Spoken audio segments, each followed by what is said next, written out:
اس واسطے اسی جس دین دی میں گلاں کرنا وہ دین بڑا ڈاڈا ہے. ہاں جی کلے ہوتے لاکھ روپے دا بیل بننا ہو رہے کیوں جی, اور حضور دی عزت واسطے کسی دی اکھاں پا کے گل کرنی ہو رہے کیوں جی.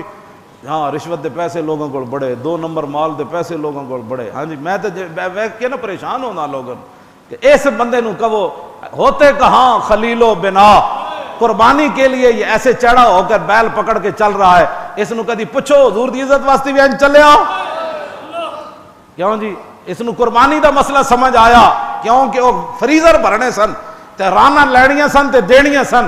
اینو مسئلہ قربانی دا سمجھ نہیں آیا, اینو گوشت دا مسئلہ سمجھ آیا کہ 4 دن رج کے کھانا ہے. قربانی کا مسئلہ اس کو سمجھ آیا, ناموس رسالت کا مسئلہ کیوں نہ سمجھ آیا. اس کو انسانیت کا مسئلہ سمجھ آیا, مسئلہ ختم نبوت کیوں نہ سمجھ آیا.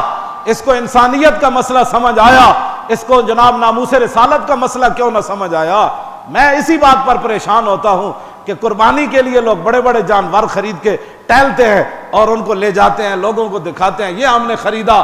تو میں نے کہا کبھی حضور کی عزت کے لیے بھی کسی کے سامنے گیا؟ یہ تو اس لیے تو دکھا رہا ہے کہ میرے پاس پیسے اتنے تھے میں نے یہ خریدا. اس کا تو دیکھنے والا جو کوئی نہیں ہوتا, اس پر تو ظاہری انعام بھی کوئی نہیں دیتا جو حضور کے لیے ایسے کرے.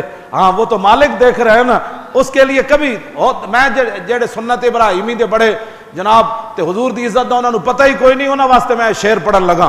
ہوتے کہاں خلیل و بنا کعبہ و منا.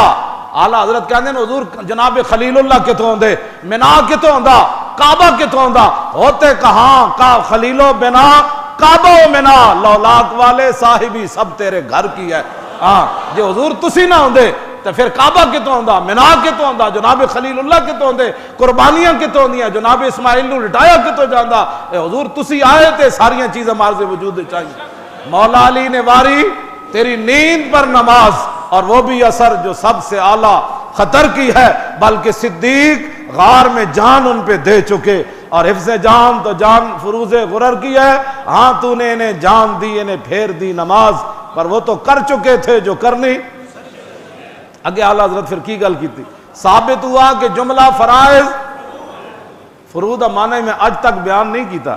میں بیان کراں تو جناب لگ پتے جان فرود امان. جس قوم نو مسئلہ ختم نبوت نہ سمجھ آیا کیوں جی, جس قوم نو ناموس رسالت دا مسئلہ 7 سال سمجھ نہ آیا, سانو پھر تقریر کرنی پیندی, اس قوم نو فرود امانہ کی سمجھائی.